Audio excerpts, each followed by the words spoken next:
Hello patrons, and welcome back to our second tutorial for July. Today we are going to be working on a little tortoise. I think this is a pretty young tortoise in the reference photo that I finally found. I have my night filter on my phone here, and I don't think it's recording true, but the link for this picture is in the description for this video, so you can go ahead and find it yourself and take a look at it in real time and a real image in your browser, so you can follow along if you would like to.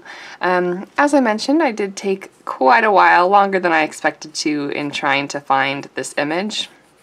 There aren't a lot of really great tortoise images that are available for free as painting references. So I hope that you guys like it. I enjoyed picking it out for you. The reason I picked a tortoise was because one of our patrons requested an animal with scales, and there wasn't a whole lot else.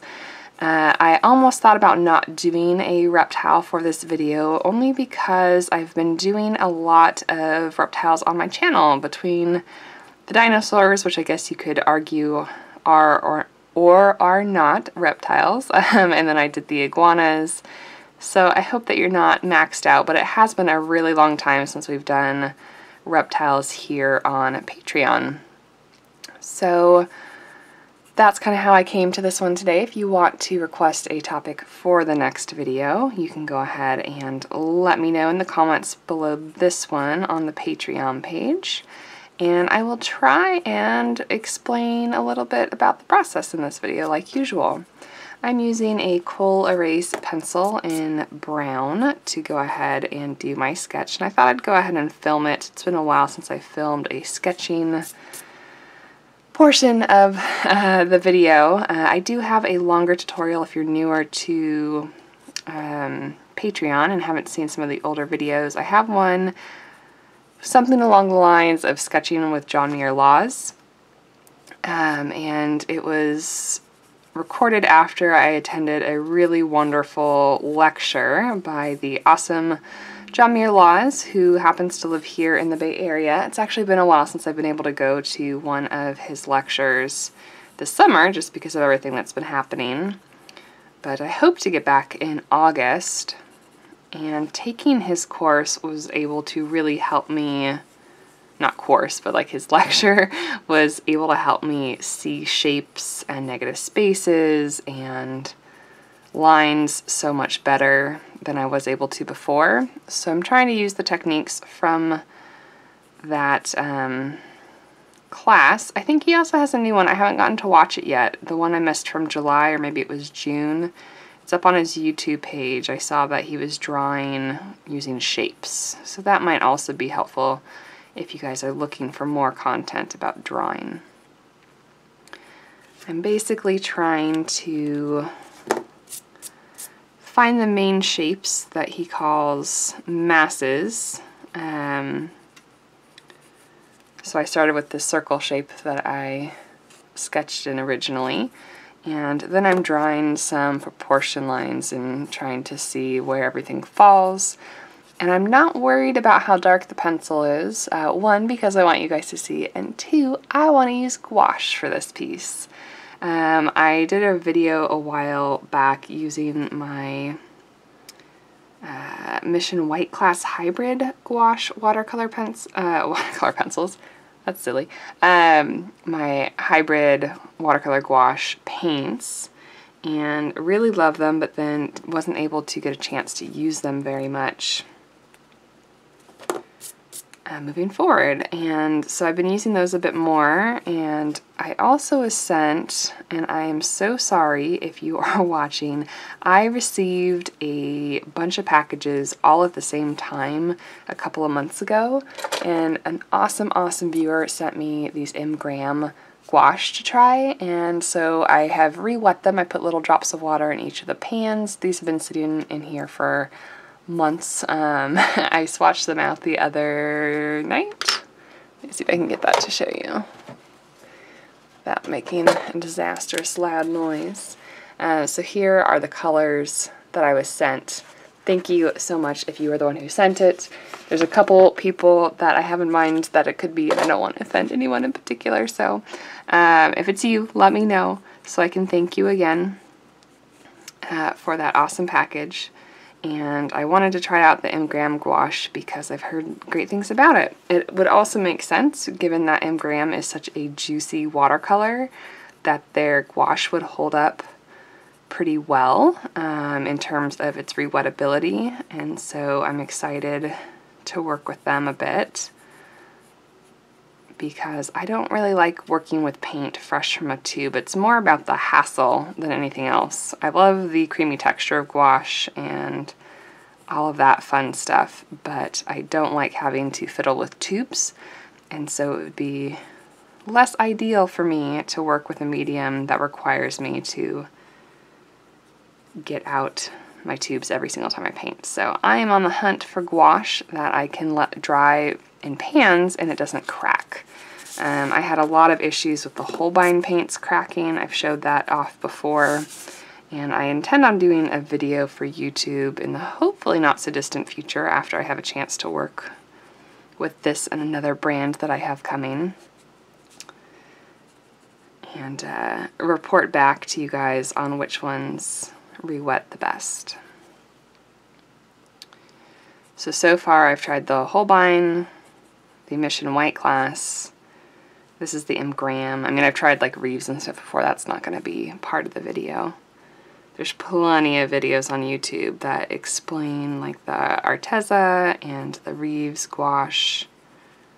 I think Arlisha just had another one on the channel's Arlabine. If you search for Arlisha though, her name is so unique that it'll come up in the YouTube search, which is awesome. But she just did a video on that. So when I do my video, I'm going to focus more on having like a comparison between the different levels of paint, meaning there's Holbein, Mission White class, MGraham, and then I guess I can tell you guys get all the secret information, right? I ordered some Schminke gouache over on Jackson's. I probably should have waited to do it because they have a sale going on right now, and I didn't look to check. There's no point in making yourself sad over if you missed a sale or not, but I have some funds over there from you guys using my links to purchase things with the affiliates account. So I tried to cash that out to help pay bills and whatnot, and when that didn't work, I don't know what I need to do to make that work properly, and I'll look harder in the future. But I was having a particularly bad week when I was doing all my medical stuff and in and out of doctor's appointments, and so I decided to buy myself a little something to cheer me up. And that was a set of Schminke gouache. So I'm really excited to give that a try, because that's obviously like top of the line gouache right there.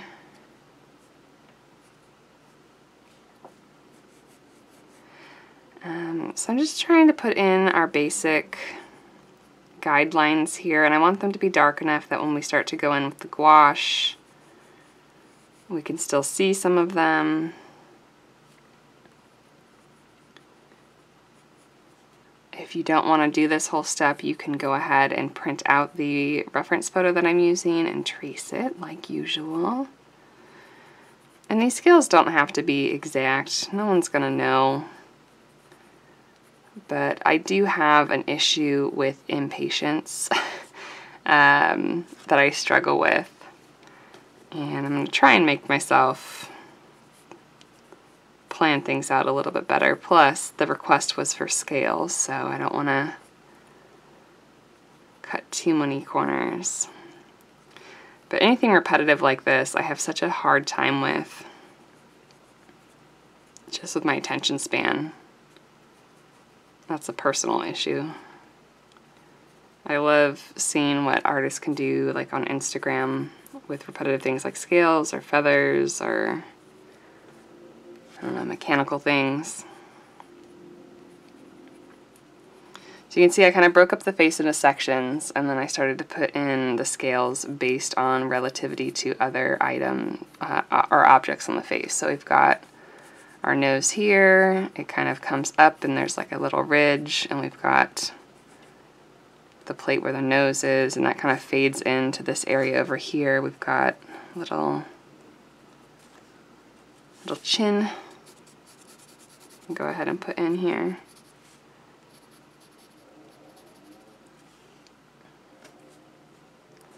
I'm working on a 5.5 by 8-inch paper, and that is only because I want to go ahead and cover, I have a whoops page in my sketchbook that I don't want to look at, so I'm going to go ahead and paste this over the top of it, assuming it turns out okay. But if it doesn't turn out okay, you guys won't see the video because I don't want to show you suboptimal work, not because I don't want to show you the mistakes, but because I want you guys to be happy with the quality of the tutorials that come up here. If you guys do want to see something like that in the future, like a whoops video, you can let me know, but by default I don't want to go ahead and give that to you. I have been trying to show a little bit more of that on YouTube lately, or not lately, I haven't been doing anything on YouTube lately, unfortunately.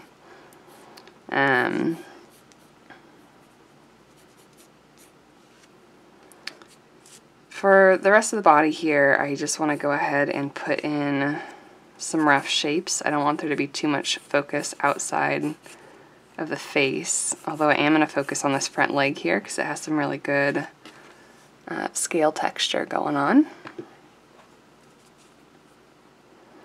This may take me a couple sessions. I started recording this after 10 p.m. my time. It took me a really long time to find that reference photo, and then by the time I got started, it was pretty late.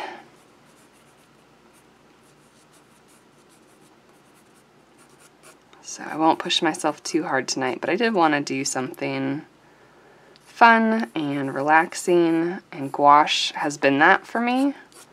And I also had a very specific idea in my head that I wanted to do for like the scales up here, to have kind of like this loose,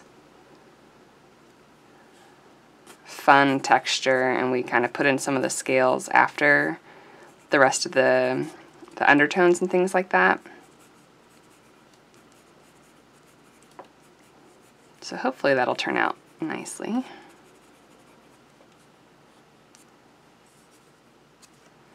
So we want to kind of find the front plane of this leg so we know which way our scales are going to fall. So here's the whole shape. I'm keeping that relative to our face here.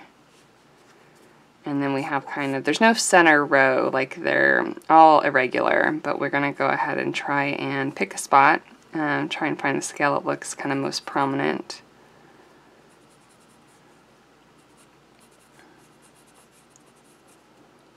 And then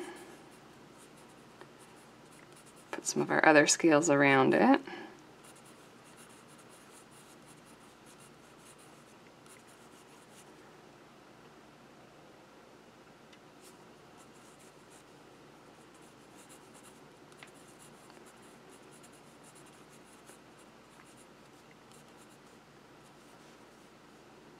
And we know that they get smaller over here. Let's put that in there. You know what, actually I'm not going to put too much detail here because, as I just said before I started sketching this, we're going to do a dark layer here first and then go over with the light colors.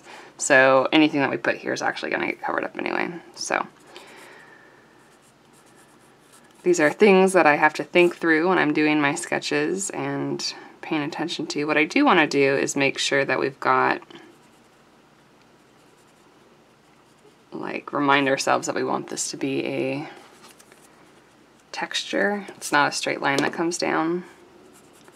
And same thing over here, we have a couple scales that kind of pop off the foot. This is out of focus. Gosh, he has such a bird beak. What did I do to your poor little mouth?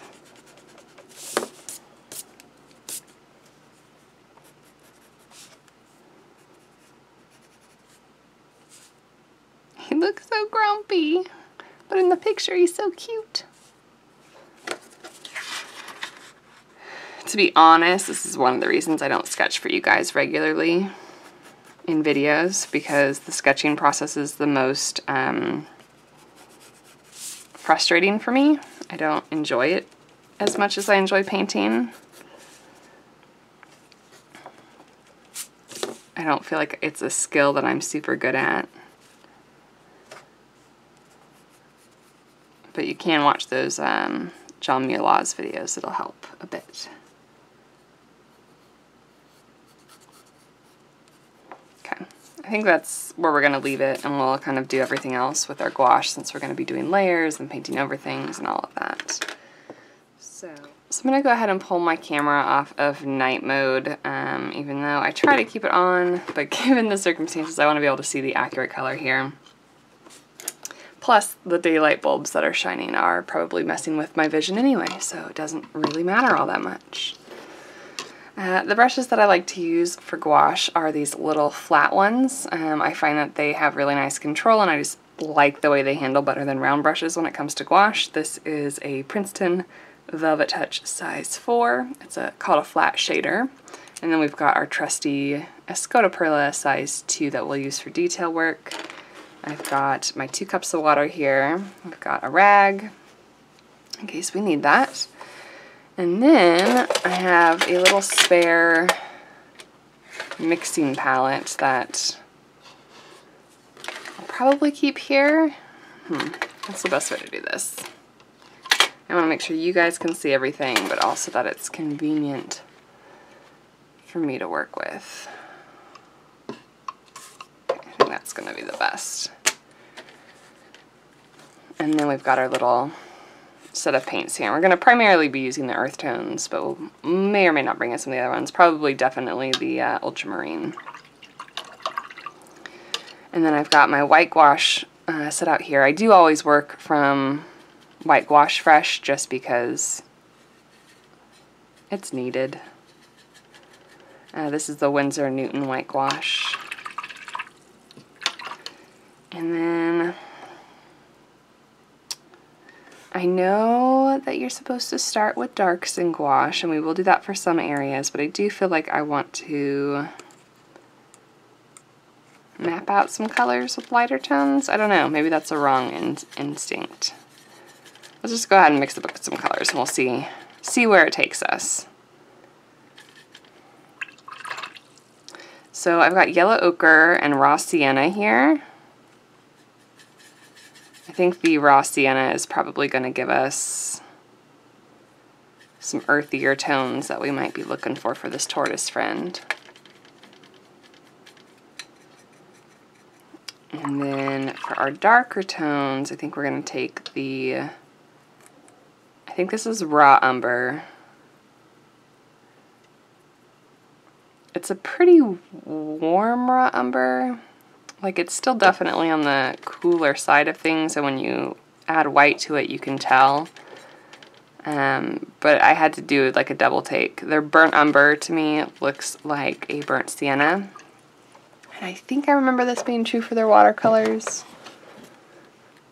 as well, but you can see, like, this is almost the color of Daniel Smith's burnt umber. Not quite, but almost. So they're kind of close. Or I'm just babbling because it's 10 o'clock at night. I'm recording this on Sunday the 29th, so I realized today when I got home from everything I was doing this weekend that we only have a couple days left for the end of the month, and I was a bit behind schedule. I'm also going to take our ultramarine and mix a bit of that into here to get a darker gray tone. And you know, mixed together, I actually think I do want to bring in some of this burnt umber to give it a little bit more richness. I feel like warmth would be the wrong word. I mean, it's technically what we're doing. I still want it to be a cooler gray tone, but I feel like the raw umber was a little bit too muddy. Okay, so I'll kind of eat my own words. Let's go ahead and put in some darker tones. I do still want to avoid the much lighter areas altogether because we don't want to completely obliterate them. It'll be too hard to kind of replace the colors, but we can go ahead and put in the areas we know are going to be darkly valued.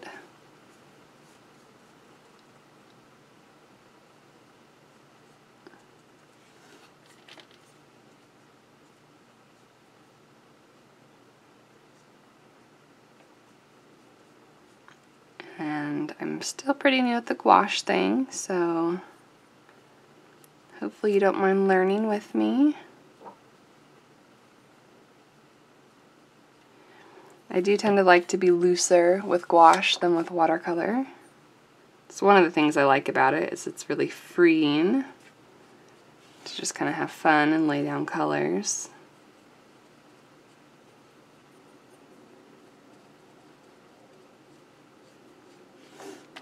So my thought process with these scales, and I think it was Jess who said that scales would be fun. If this is really like not what you wanted watercolor, just let me know. I can record another one next month. Because I'm kind of approaching this the opposite way that I would for watercolor scales.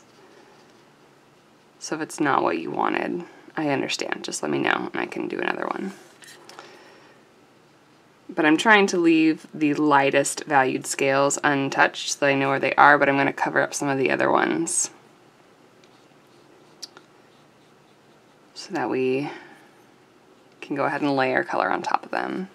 I'm going to have to mix together a bit more. I don't know how good of an exercise this is for working from dried pans, because obviously if we had fresh gouache we could go ahead and squeeze some out of the tubes and just mix up a large quantity of this gray tone that we're working from, and it's probably the better way to approach things.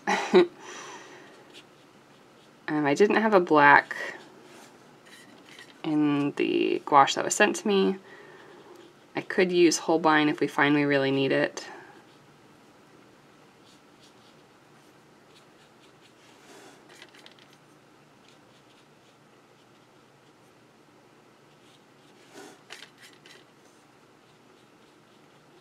I don't want to use the Mission White Class black because, well, one, there isn't a black. There's some dark colors, and they're really beautiful dark colors, but they actually dry shiny, which gouache is supposed to be a matte medium.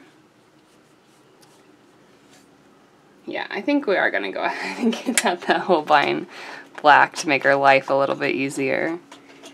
Let's see here. This is my little pack of Holbein gouache.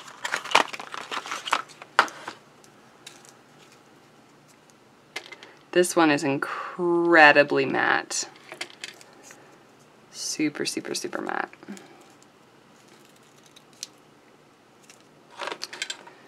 So with this black, we can go ahead and mix up, pull some brown in here.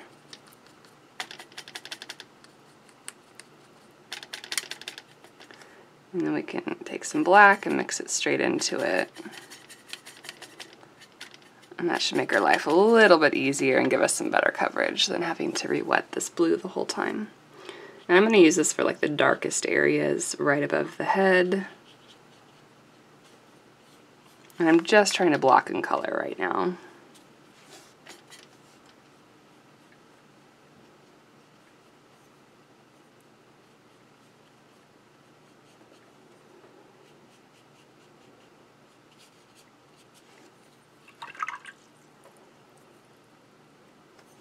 I'm going to drop a little bit more brown into this area.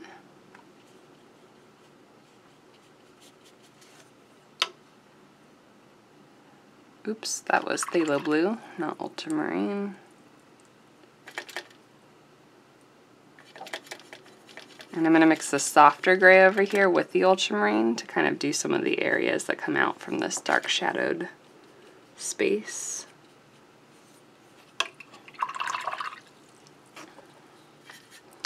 Going back to our black and burnt umber mixture, go ahead and finish a little bit of what we started over here.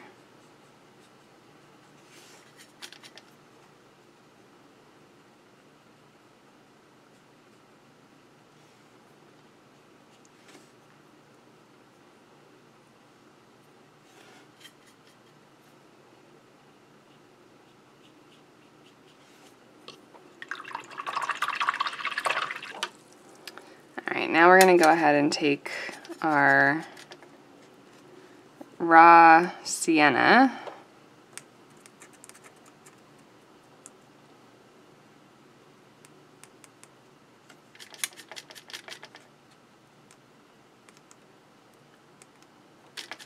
I think when I mix up the yellow ochre with the white here, that's just out of force of habit.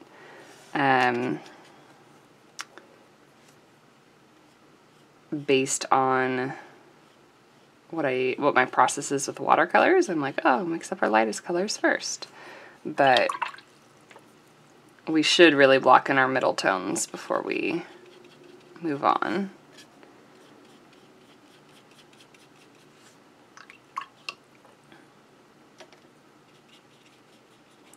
So I put down the raw sienna, and now I'm kind of mixing in some white to it. You guys know that I like my softening off technique, and you can't really do that in the gouache and have it look as the same effect as it would in watercolor, because gouache has larger pigment granules, and when you put a lot of water into it, it's going to separate more from the binder. So like, you can technically do it, but that's not really what it's meant for. And by adding white to our edges, I can still get the same type of look where it's fading off, but I don't have to rely on those pigment granules, which could separate in these thinner washes.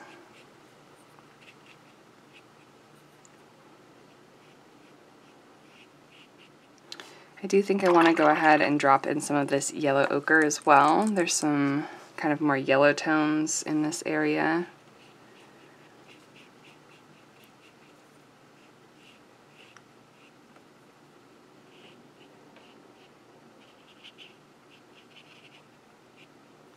Oops.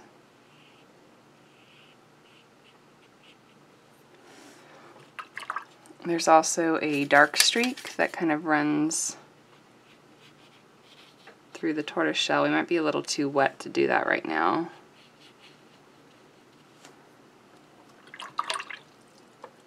The space is actually quite a bit, has more water than I was expecting to put down. Keep in mind that your gouache is going to dry darker, not lighter like watercolors.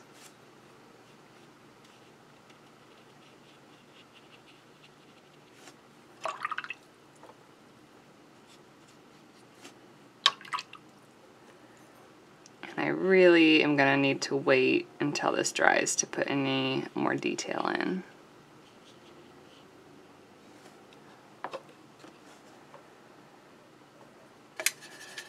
I can move on over to this next one.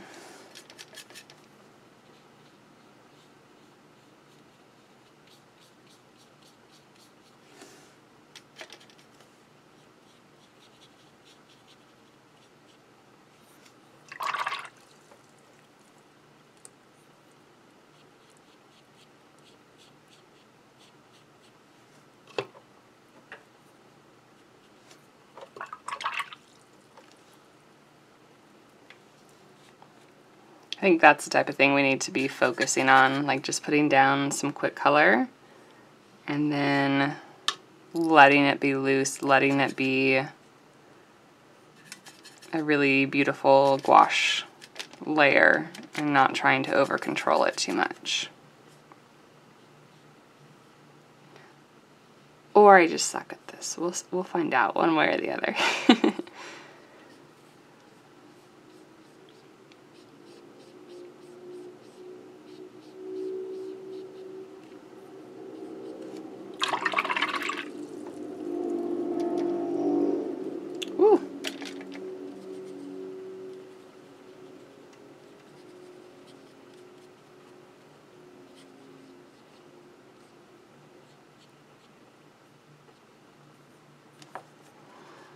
I'm just going to kind of go along this ridge here and make it look a little bit more fluid in terms of it connecting from one area to the other.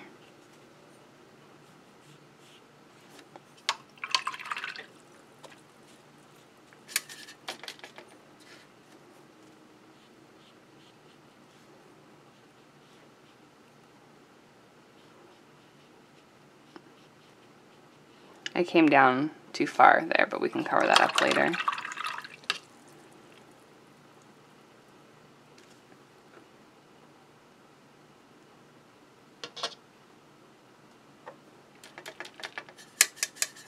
I have to keep reminding myself that we're not adding water to make it lighter. I keep trying to like add water to my palette, but that's what the white's for gouache.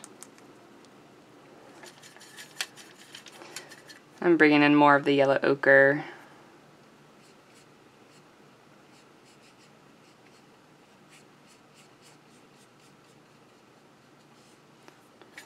You know, I think this is going to be way more complicated than I intended it to be. It's like, oh, we'll just do a little tortoise face. It'll be fine. I think it's just bigger. I was thinking originally like half of a sketchbook page. I'm not sure why I drew it so big. Maybe so you guys could see it? Was that my thinking? Who knows? I don't.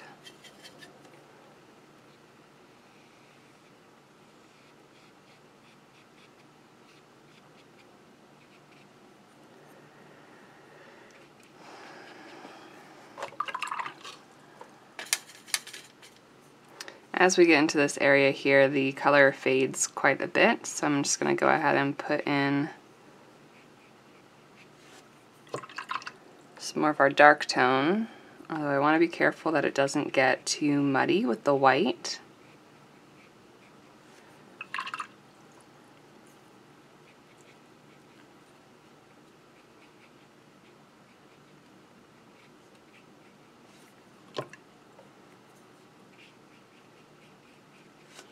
Trying to soak up some of the water here.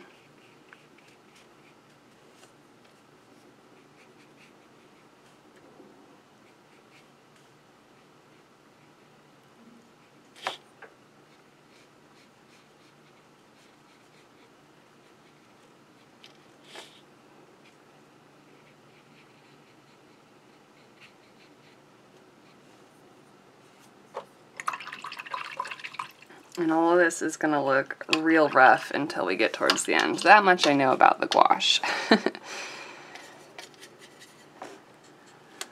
I think even more so than with watercolors, it just takes time. And we're going to be doing so many of these rough layers that the detail's really not going to come in until later. Try and keep it loose. Try and make sure that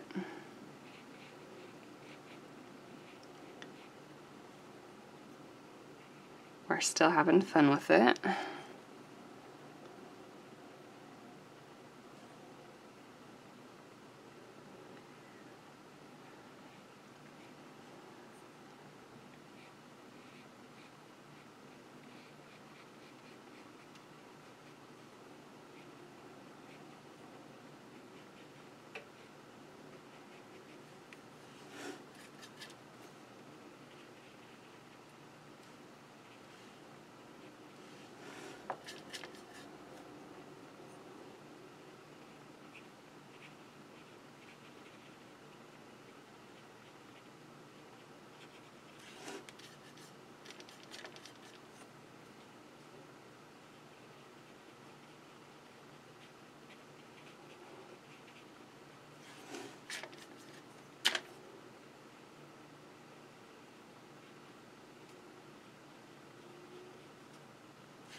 These scales towards the front are going to be much darker,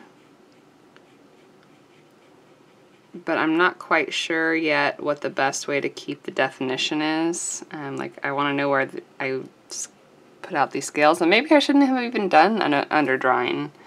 Maybe I shouldn't have spent as much time on that as I did.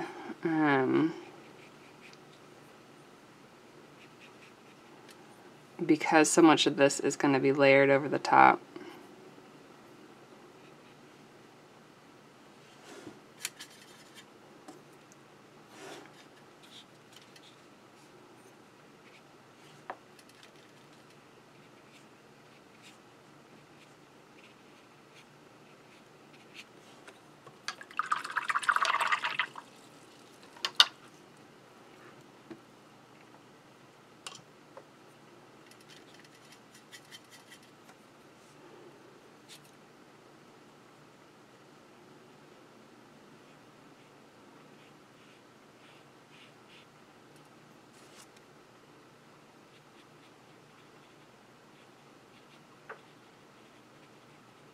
Using the edge of the brush.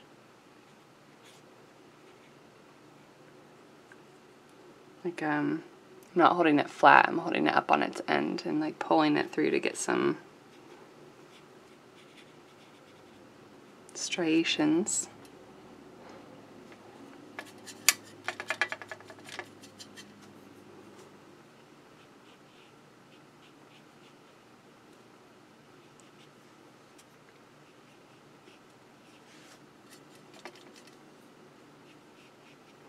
Gouache does dry faster than watercolor.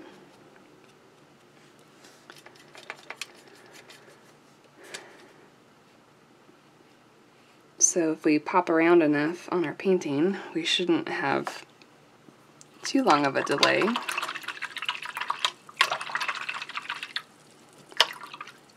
If you are wondering right now, is this ever going to turn into a turtle or tortoise and not a bunch of random crap? I am wondering the same. Speaking of turtles and tortoises, I can tell you a little bit about them. Turtles and tortoises are, well, let me start this way. All tortoises are turtles, but not all turtles are tortoises. Does that help? So turtles are these animals that have shells on their backs that are reptiles and lay eggs and all that other stuff that makes a turtle a turtle. And a tortoise is a specific type of turtle that lives on land, typically in desert or scrub areas. Turtles, on the other hand, typically live near water, whether that be a stream or the ocean, which are obviously sea turtles.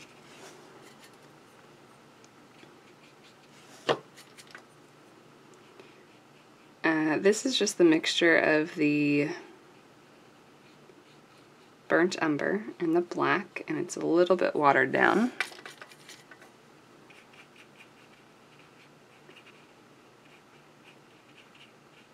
I want it to stay a bit separate from my shadow layer so that I can tell where it starts and stops. But we are going to be layering quite a bit over that.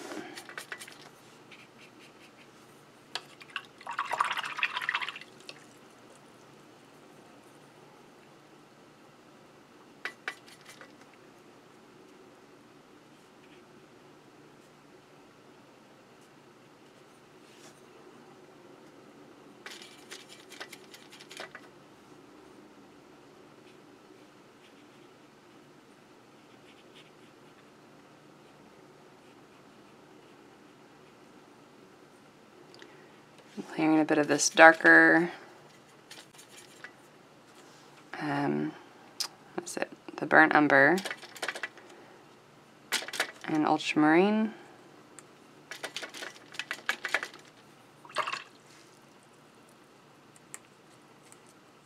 I hope I don't run out of paint. You do use a lot more gouache than you do with watercolor, which hurt a little bit when I was ordering that Schminke gouache because it was almost as expensive as the watercolor, and I knew it was not going to last as long.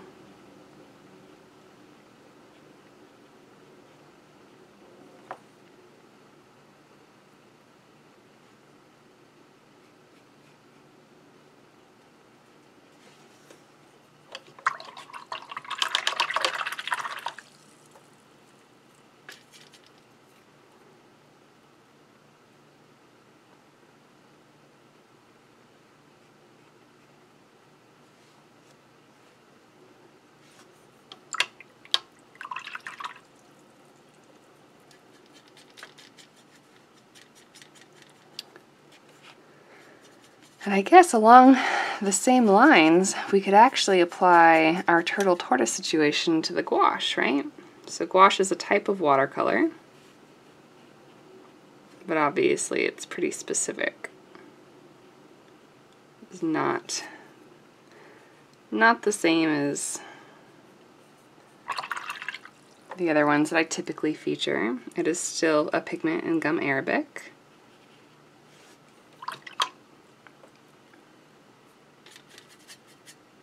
You can still re-wet it on your palette or in pans, obviously, as I've been doing. And one of the things that I really wanted to explore in this piece, I don't think I finished this thought earlier, but I really want to do like this really loose painterly layers of color, and specifically on this front leg here. I'm really excited about trying that.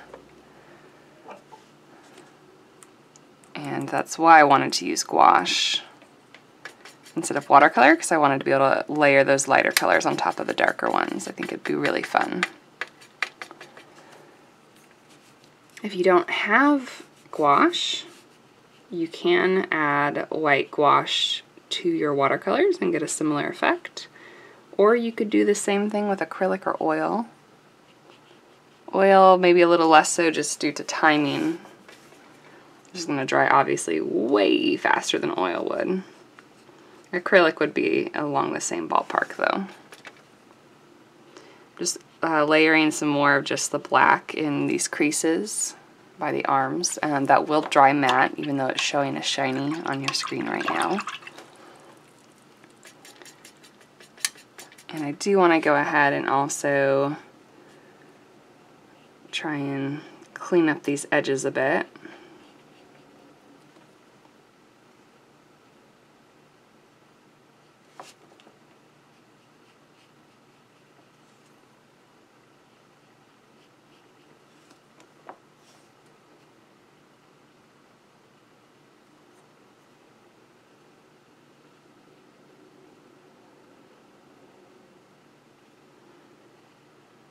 Do want some intentionally placed irregularities. We want to make sure that the shell doesn't look too perfectly shaped.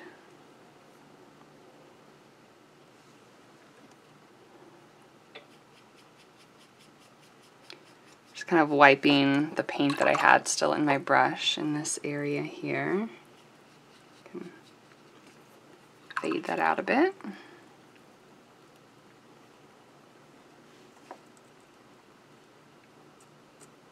If you guys recreate these pieces, I don't think I've ever said this for some reason, but if you ever recreate these pieces on social media, like on Instagram, tag me in them so I can see them. You can also post them in the community tab. We've had a couple people do that. Just made me very happy to see those.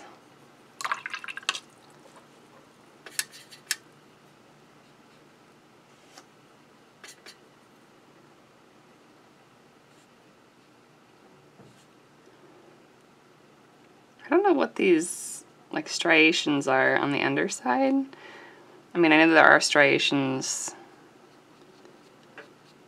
on the tortoise shells on the bottom, but it's at an interesting angle given the photograph, so it's interesting.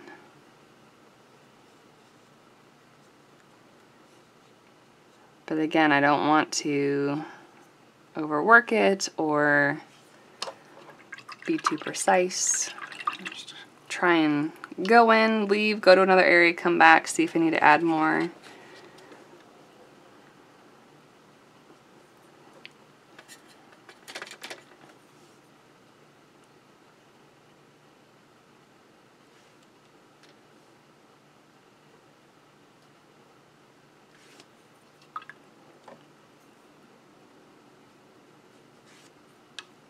Oops. You do want to be careful not to drop water on your piece. I feel like with gouache it's even more detrimental than with the watercolor if you accidentally drop water somewhere, because it's really going to affect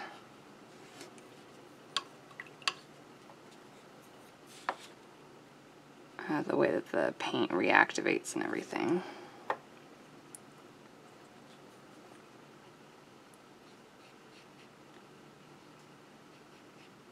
I have to retouch this area. I want to try and make this more,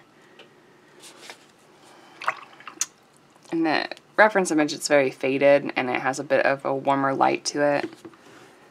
And I'm hoping that we can get a little bit of that to translate.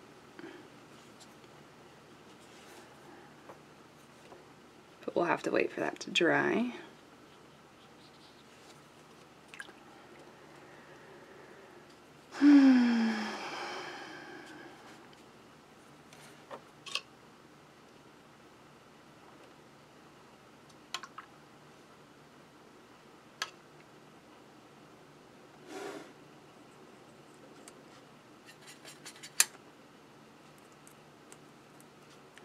Gonna get back into our raw umber.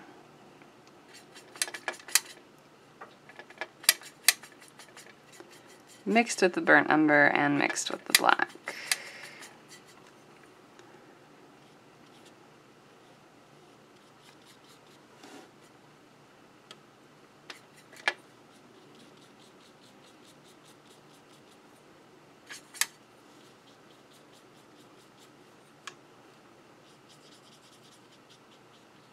I don't know if I've done a piece in gouache that required areas this large being filled in. All of them have been like the color changes more often, or just smaller pieces in general. They've all been sketchbook pieces. I've not done a full-size gouache piece yet. I think I would definitely need to work from tubes. Like even this one would be so much better with tubes, where you could have fresh paint mixed up.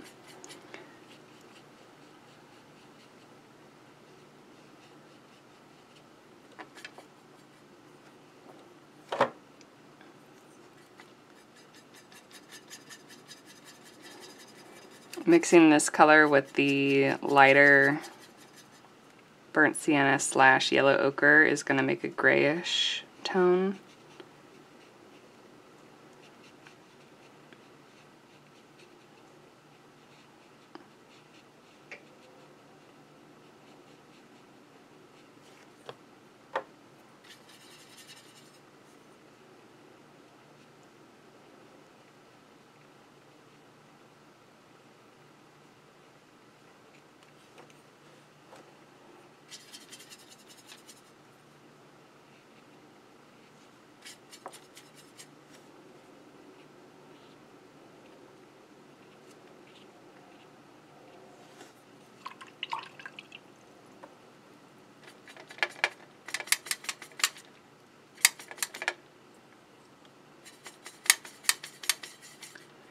So I want to kind of come in here after our base layer and put down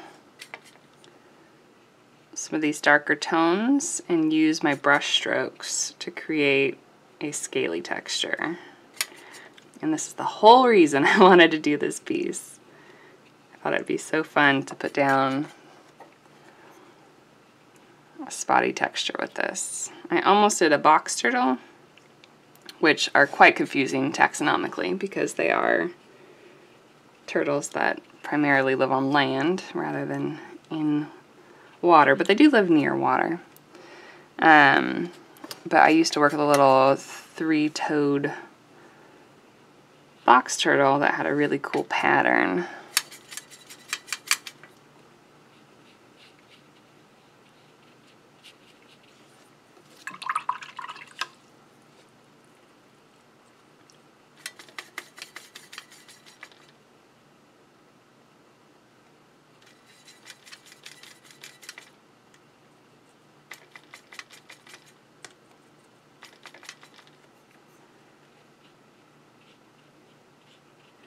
Just trying to cover up the majority of this wash that we have down, because again, it's going to have that separated texture. It's not supposed to be applied like watercolor. It will dry darker. We can go ahead and just kind of alternate these textures, put down more of these dark tones where we want there to be some contrast.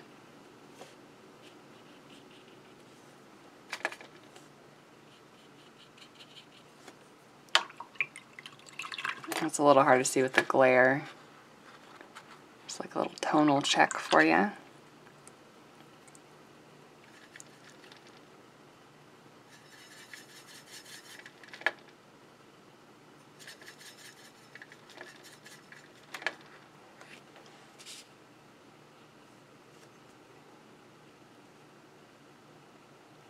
There's a little more water in this mixture than I would like there to be. We can let it dry on the palette, but not much else I can do about that.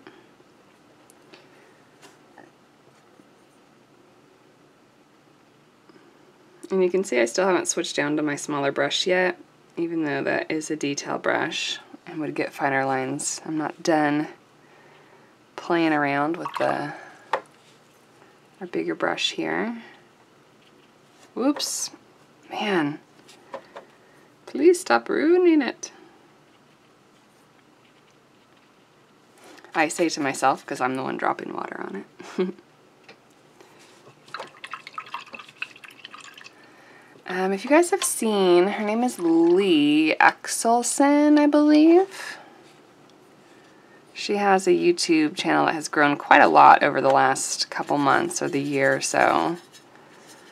But she does a lot of like this kind of spotty, she does these really cute animals in a spotty texture and is way more loose and free about it than I could ever be, but I do like her work, and this type of spotting kind of reminds me of it.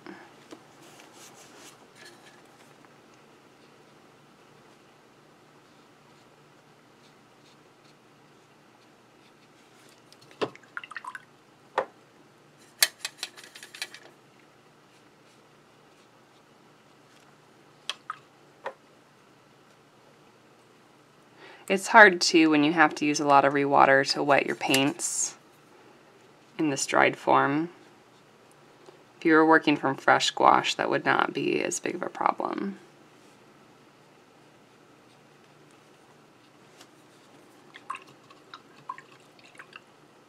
This area under here might be better off if we just like go off reference and fill it in more solidly so it's not distracting as much.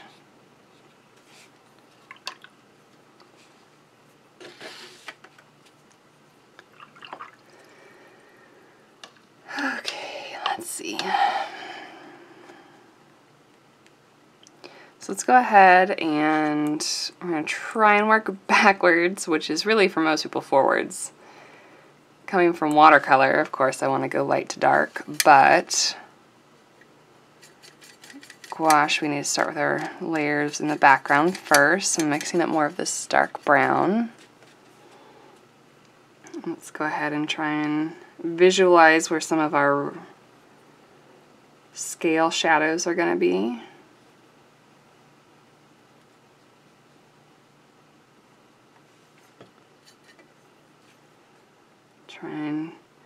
Trying our best to keep it a little bit loose.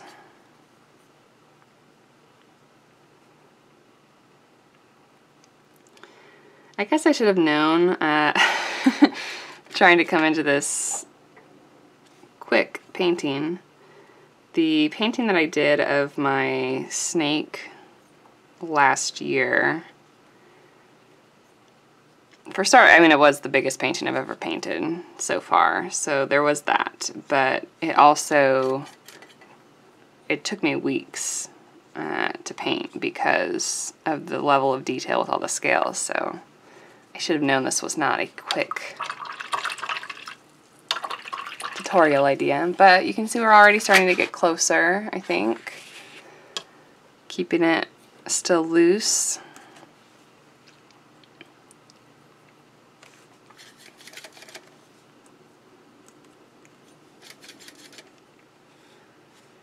Alright, we're going to try and be somewhat careful coming in here.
I think I've mentioned before in tutorials I'm really bad at cell shading. I love the way it looks, but my brain will not let me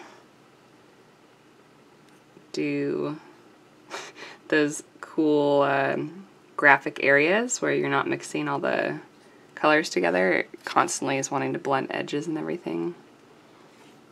So maybe that's something I can find with gouache, where I'm not able to do it with watercolor.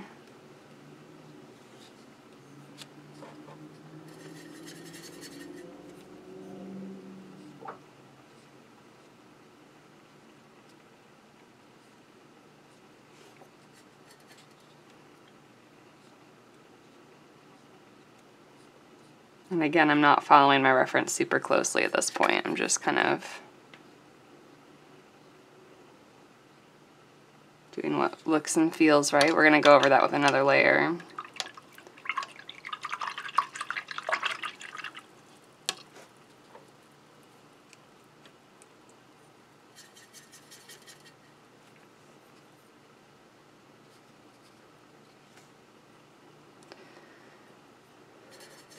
I didn't make the area up here yellow enough, but there's not a lot I can do unless I was willing to repaint this entire space. It's one of those things that it'll be okay, I think, if someone who hasn't seen the reference photo is viewing it. They're not going to know it was more yellow than brown. I need to stop doing that. I've done that twice now here, where the angle of my hand was not at the right angle over here, and it created a not desired shape.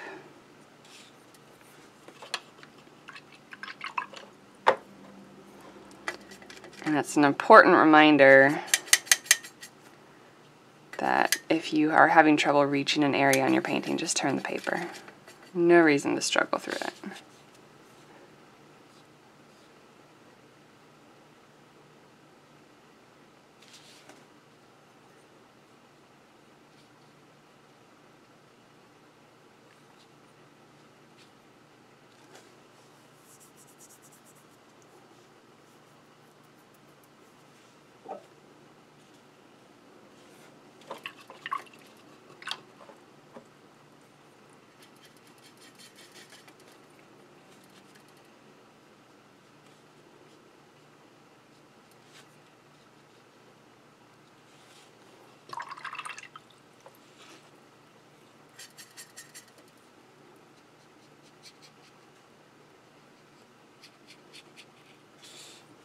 I think this area over here has done mostly what we wanted it to do. I did make it a bit too large. This whole area like just kind of fades back this direction.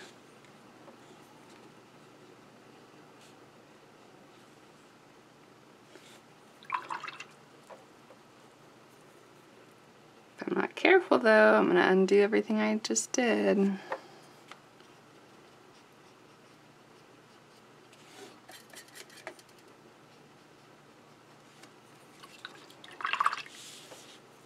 One of the things I would definitely caution is, if you're working with gouache for one of the first times, is that it is very hard to mix the same color twice because of the large drying shift that it has.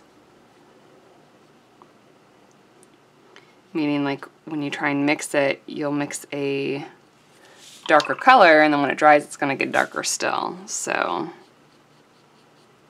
there's a brush hair stuck here, and I'm trying to get it out. I don't think that's going to happen, though. It's just part of the painting now.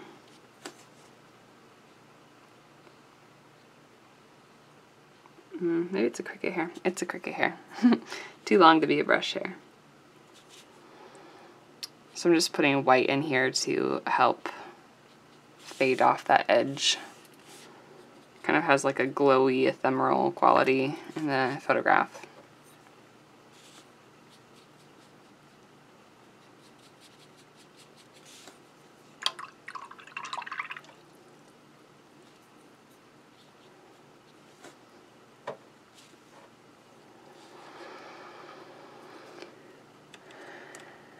I don't know if you remember how much white we had out here to start with, but it's almost all completely gone. Might need to put out more. So now I'm going to go ahead and turn this, and I'm going to go ahead and try and tip the edges of these scales with a lighter color.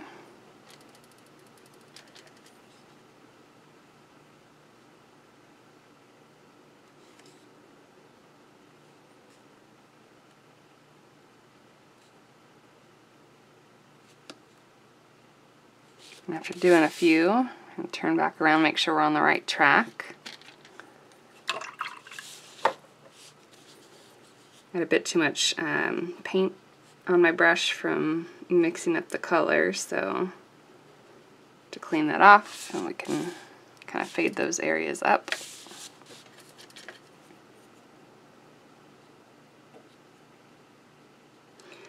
I hope this goes without saying. You guys will probably see the thumbnail, obviously, before you've gotten this far in the video, but I'm not going for a realistic look here. I'm going for a more stylized piece.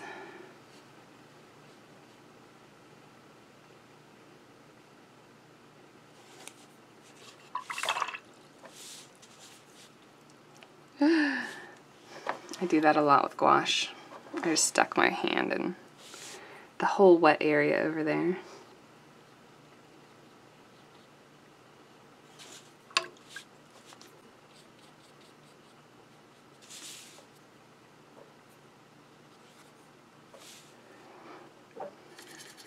I'm going to add a little bit more water and hope I don't regret it to our mixture over here. I want it to plop down a little bit easier like the ones over on this side.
Did I put that there, or was that from my hand?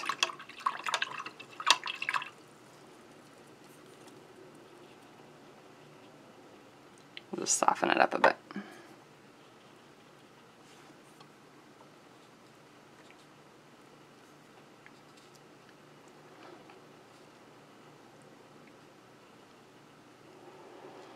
I don't like this whole area under here.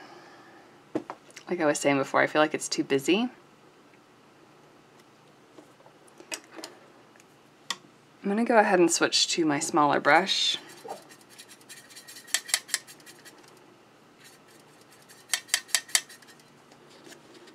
So we can go ahead and put in a little bit more edging over on this side.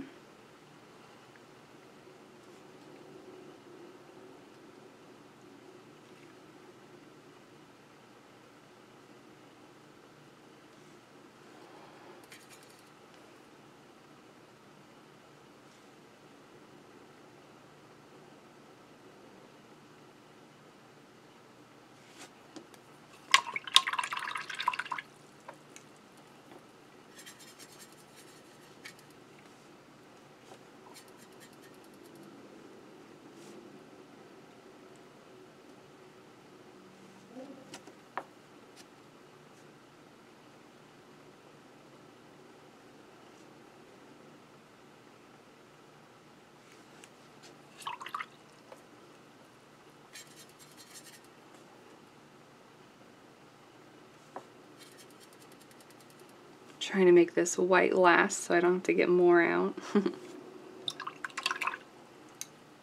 Oh, we still have the whole face though.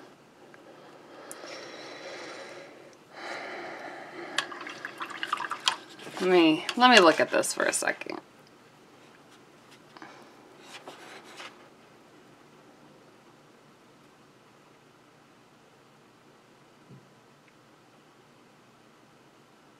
Okay. I want to take a pause here.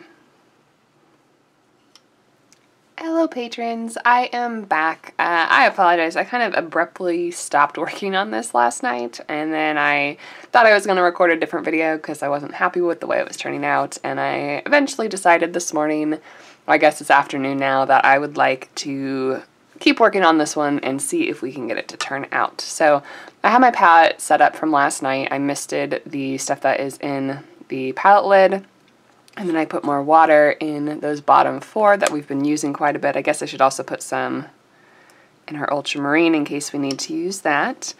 But yeah, we're just going to continue working on some detail. I wanted to show you the palette setup, but I'm going to zoom you in here so you can see a little bit better.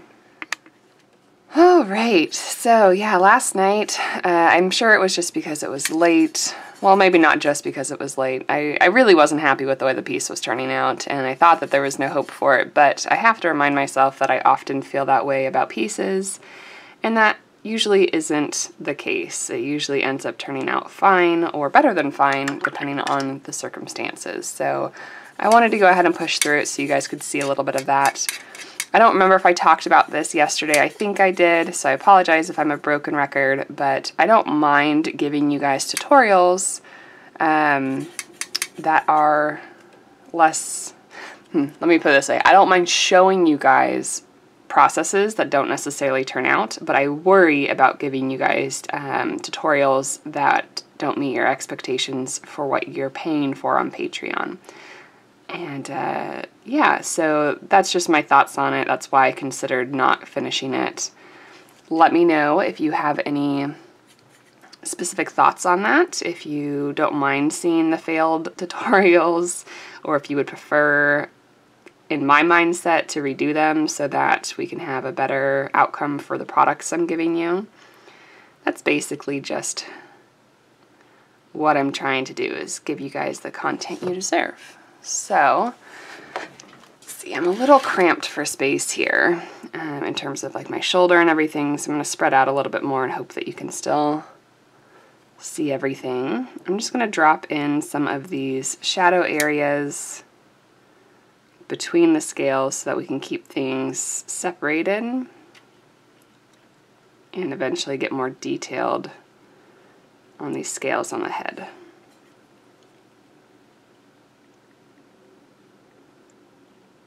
I'm using a size 2 Escoda Perla. It's the same one I pulled out yesterday that I expected to be working with on this piece.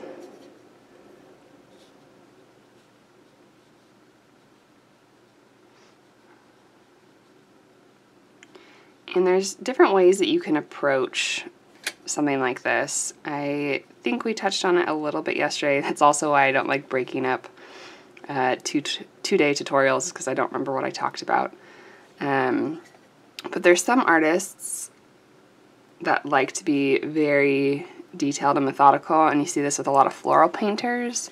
that will paint a flower one petal by one. Like, they do each petal as its own unique thing, and they can somehow make it turn out really awesome. I don't work as well that way. I don't see, how do I put it? I prefer to work in larger washes and then putting in slight details to suggest different elements of the painting. So I don't find as much cohesion when I do something like that, where I've got different petals that are supposed to make up one thing. I like to do a full wash and then just add detail to it. So you could do the scales in either way. I think based on gouache versus watercolor, we are going to have to do more of that scale by scale type of thing rather than treating them as washes and things like that. So it will be interesting to see how it comes together, given that I'm not used to working in this way. Now that we have all these wet outlines around where some of the scales are going to be, I need to leave them alone so that they can dry. So we're going to move over to the side of the face here and try and put in a little bit more definition. I still do want to keep that loose painterly look.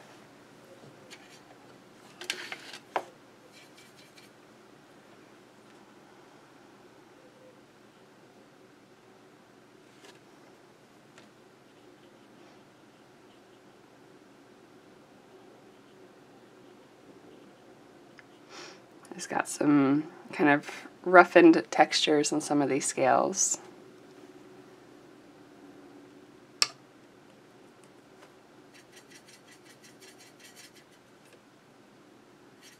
Mixing up some more of the black with the burnt umber.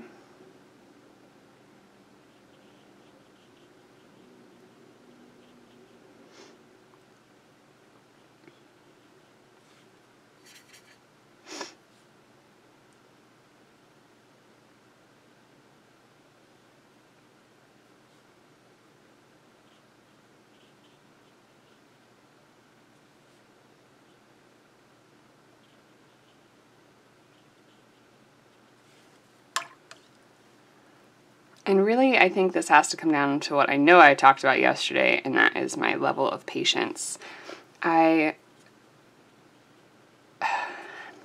think I've talked about this in other videos also, that like, it's not just that I'm being lazy. I mean, it's partially that, like, I don't like to do all these little details. I just don't enjoy doing tiny little details, and so it really takes away from the process when I'm so focused on what each individual scale looks like. Whereas another artist might love that process and might really enjoy kind of seeing things come together piece by piece. I've also mentioned on the channel before, when I did the coloring book collaboration with Coloring Carrier, that I just don't get enjoyment out of those little tiny coloring books, because even just coloring things, when I have all those tiny little details, it's not fun for me. And so while I had fun doing this texture over here on the leg, but it was more like a painterly abstract thing, and then trying to do the details here, those are very different styles. And I don't want you to get the wrong impression, like I'm not enjoying this process in doing this video for you guys. I just wanted to kind of explain my mindset behind when I pick certain subjects and how I approach a painting, and hopefully that can be helpful for you guys if you're trying to figure out your style or what you want to paint and work on. Everyone's going to be different in their preferences, and that's totally fine. And I think it's great that we all do have our different preferences, but recognizing that and being able to kind of switch gears if you're not enjoying something is really important. So I hope that this conversation can help with that.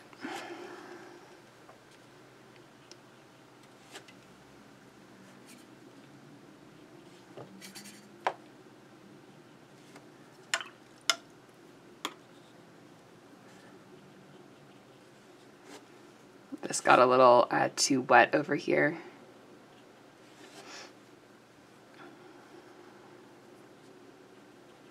I'm actually thinking about, for the third tutorial for this month, for the $10 patrons, I don't know if you guys would enjoy this or not. I think it would be helpful. I'm thinking about painting the same painting with watercolors. and seen the difference in the process. I think that might be a really fun study.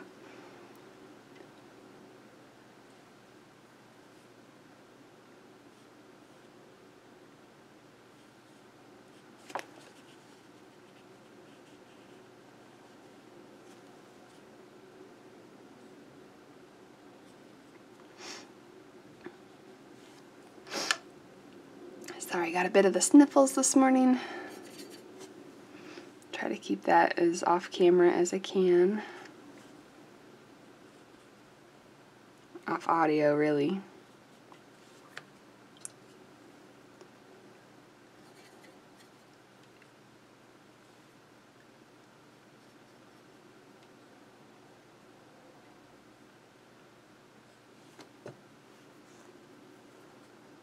My water buckets, or my water cups, are filled up a little bit more than usual, and it's funny how that can throw you off. You get into a rhythm with how far you dip your brush in, or how, like, where my fingers are holding. I keep dipping the tips of my fingers in the water.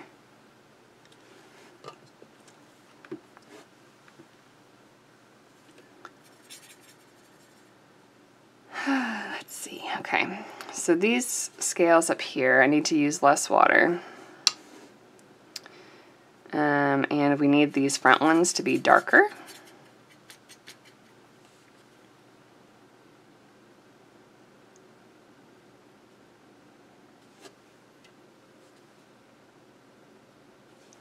Remember that any water that we put down is going to reactivate that gouache underneath.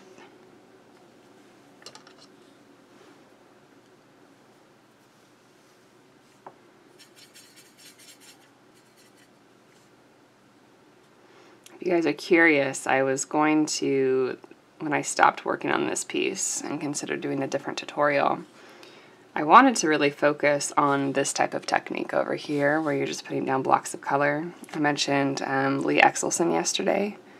I don't know if it was in this video or the other one that I started recording and then didn't finish. But she has like these really cool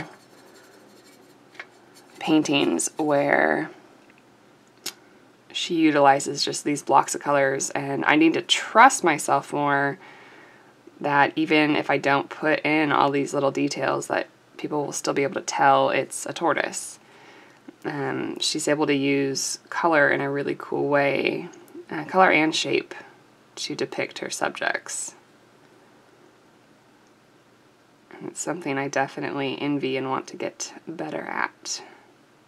Maybe not envy, admire. That's the right word, admire.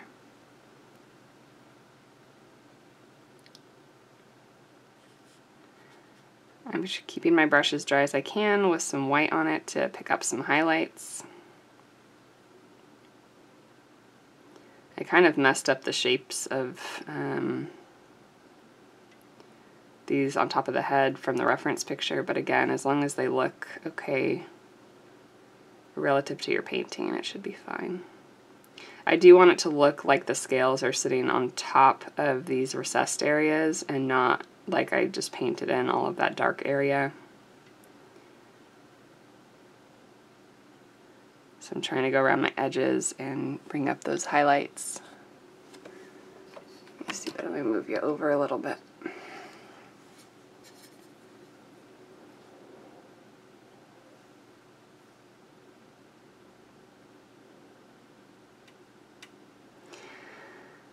Anyway, did I ask how you guys are doing yet? How's your July going? Can't believe it's over. Like, tomorrow's the last day. When you see this video, it may very well already be over.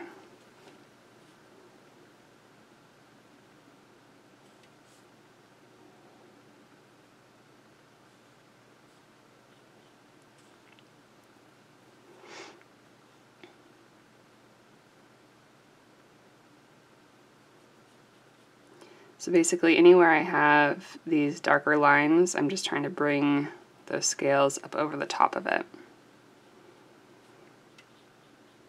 I want the scales to rest on top of the head. the dark areas that you're seeing are the crevices, and ultimately like the skin underneath the scales. I'm going to go back over to my dark tone mixed with the burnt umber and the black. Try and have it not be too watery.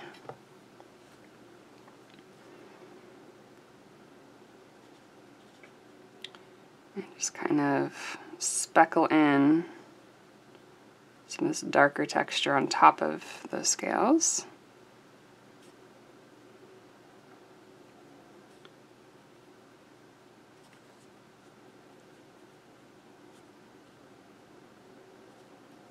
These ones towards the nose are definitely darker overall than the ones further back on the head. I'm using a clean but dried off brush here. I'm just going to try and soften these edges a bit.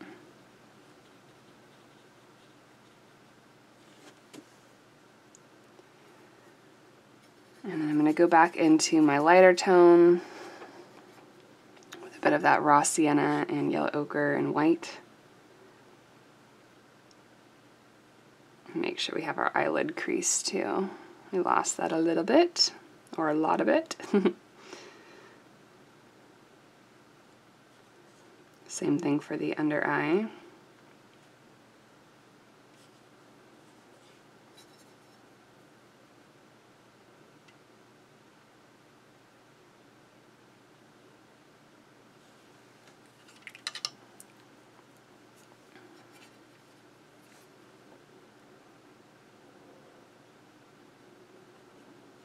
I find it even more important in gouache than in watercolor to make sure my brush is dry between switching colors. And again, that might have to do with the fact I'm working from dry pans and have to use a lot of water to reactivate them.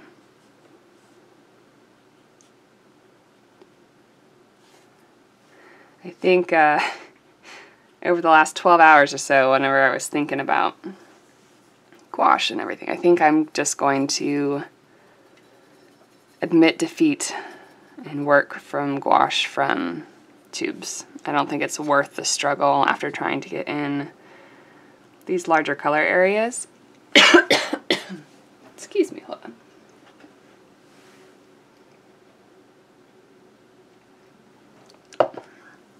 After struggling with this area over here, I think it's just best to say, yep, you need to work with gouache from tubes if you're doing anything larger than like a small, how did that happen? A small trading card size. I don't even know how this got re-wet and reactivated. So bizarre.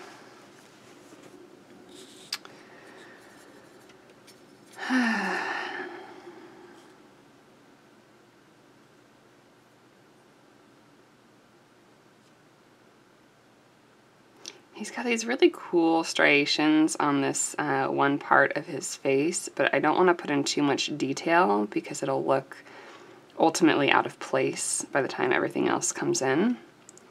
So trying to like make a nod to that it's there, but not overdo it too much.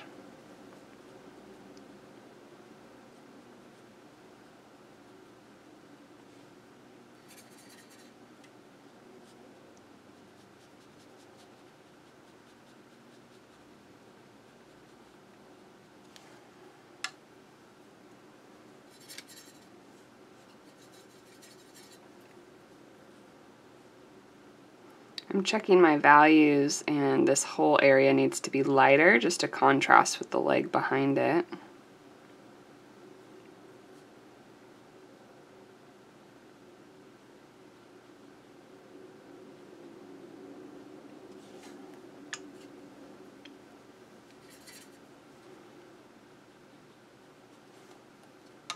We'll go back in with a darker color in here and clean that up a bit once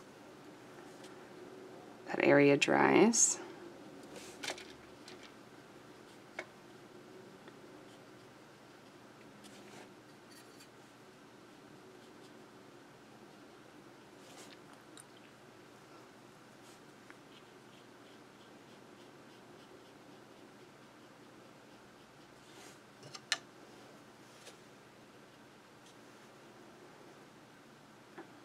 And then as we move towards the back side of the head, these darker patches on the scales turn into a more brown color instead of a darker gray.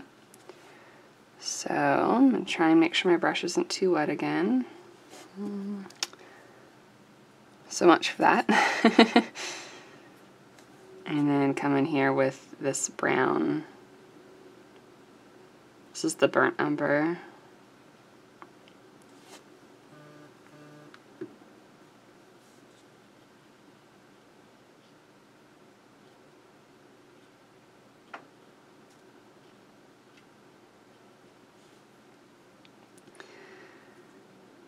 This is one of the ones I think we just need to accept it's not a masterpiece.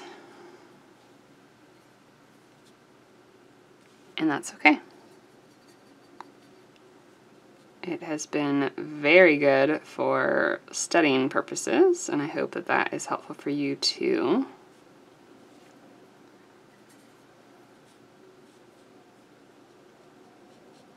And again, if it's not, if you want to see more polished videos, just let me know that, and I will absolutely make sure to stay more on point in future videos.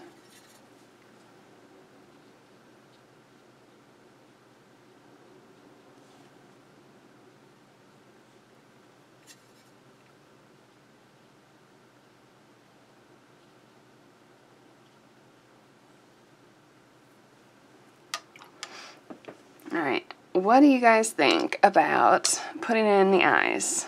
I think that will help. Usually when I'm having trouble with a piece, putting in eyes is a good way to kind of ground everything and bring a little bit more life to the piece, better perspective. So his eyes are pretty darn black. So we're going to go ahead and just go in there with our black paint.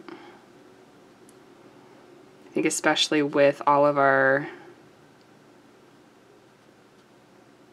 darker tones in the painting, that having the eye be a more solid black will be very beneficial to making it pop.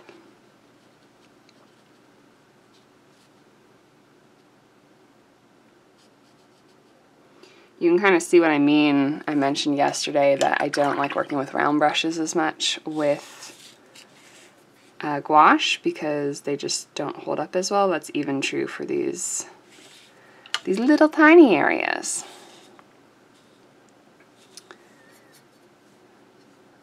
I need that to dry to go ahead and put in some more detail.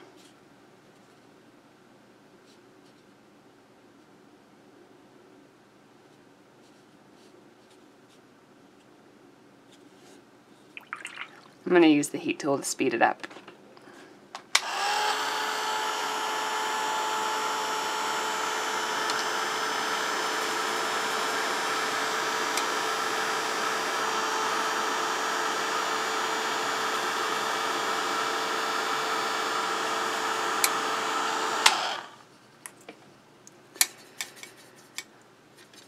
And while that's just finishing off there, go ahead and put some better little circle-y scales down here.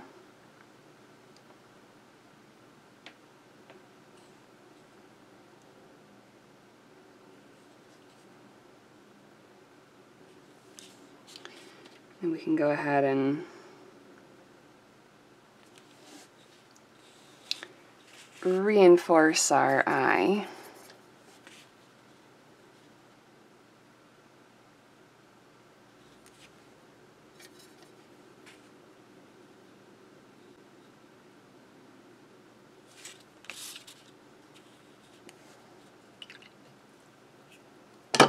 Oops.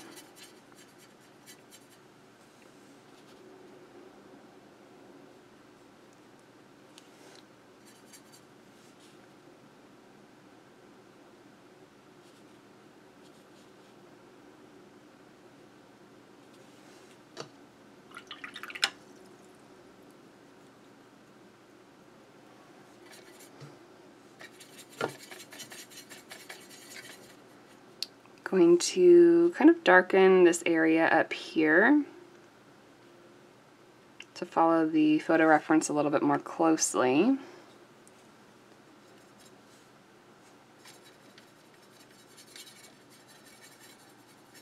And then mixing up more of our lighter tone.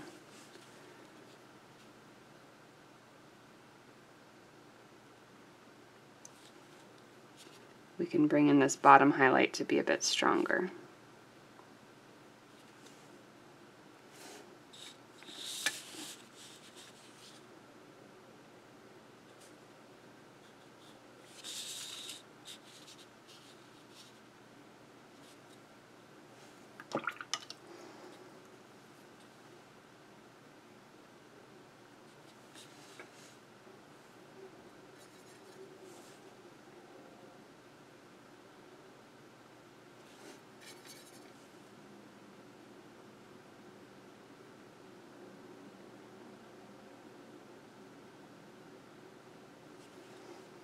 The scales around the eye are also going to be really important.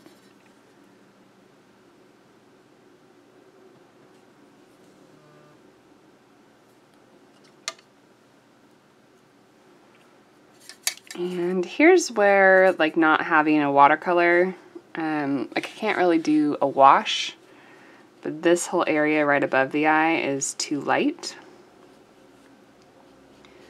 So I need to try and kick it down a notch. But we're going to lose a lot of the definition there to do that.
I'm going to switch back over to my larger brush, and actually, you know what? I'm going to get a bigger brush, just like a fully bigger brush. A little angle brush somewhere.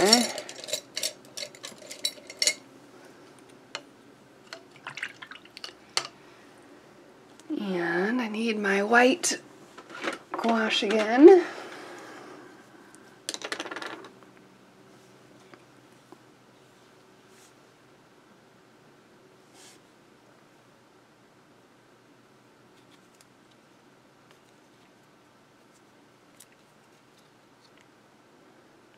This tube of white gouache is several years old and totally beaten up and breaking every rule about making sure you clean the rim.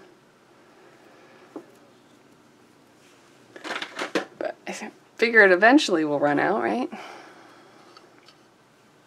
Alright, so I'm just going to use white to kind of clean up our edges here. I don't want to do a color in the background.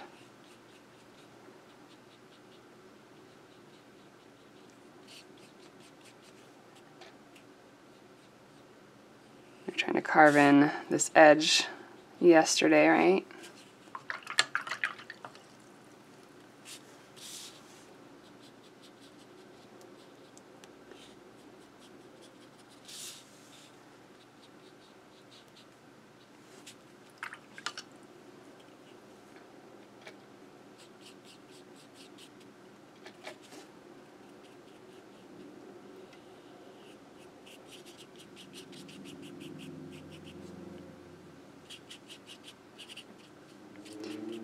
The white from the gouache is going to look different from the white of the paper, so I don't want to just do it in that area. We're going to bring it all the way around.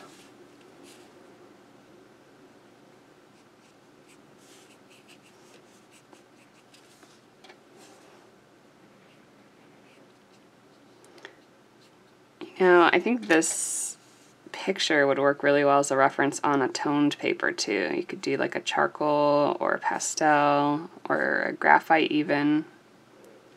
The water-soluble graphite would be really fun.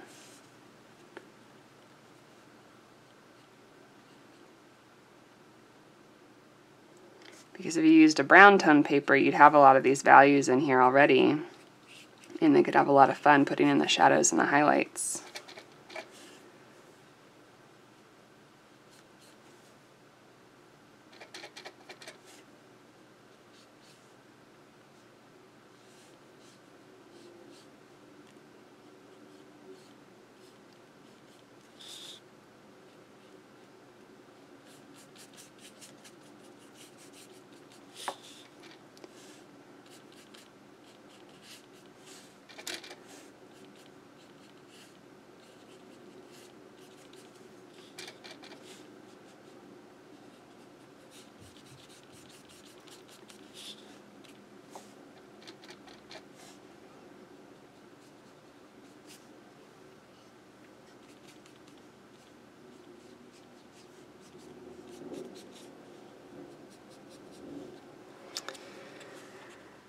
And we gotta do those little highlights in the eye. I left some white of the paper for that, but like to, oh, where's my, had to unlock my phone. I do want to put those last little highlights in just to really have them stand out and to set off those eyes a bit better.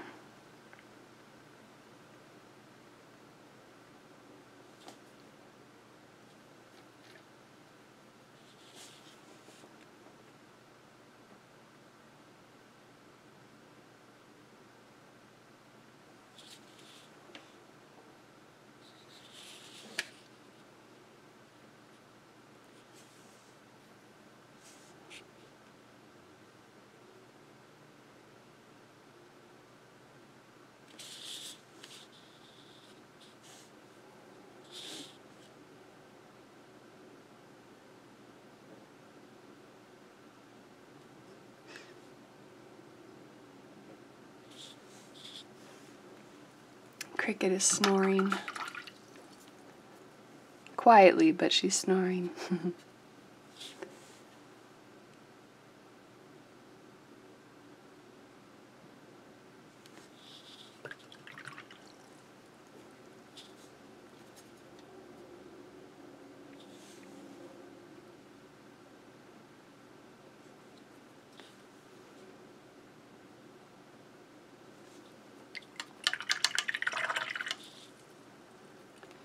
Let me hit this with the dry one more time, and then we'll talk about kind of my thoughts on the piece overall.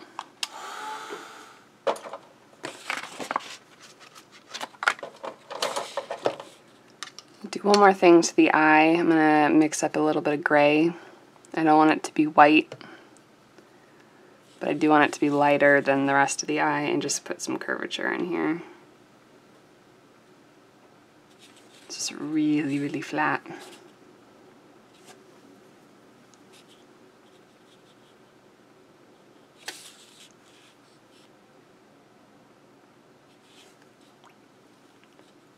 Here we go. All right, so I like the legs.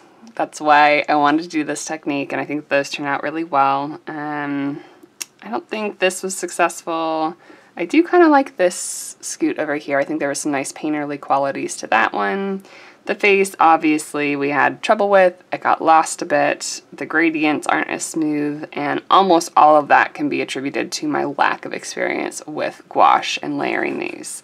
And if I had planned better, oh, you know what else I missed? As I'm talking here, need to darken his little ear too. If I had thought about this a little bit better before I started, I would have realized that the technique I wanted to use would work for the legs, but not for the face. So that just comes from lack of experience with this particular medium. So I'm actually really excited. The more and more I look at the reference photo, I think that it could be a really cool watercolor painting as well. So hopefully you guys don't mind that, but I am going to go ahead and record a watercolor version of this for the final tutorial for July, so that those at the $10 tier can compare and contrast.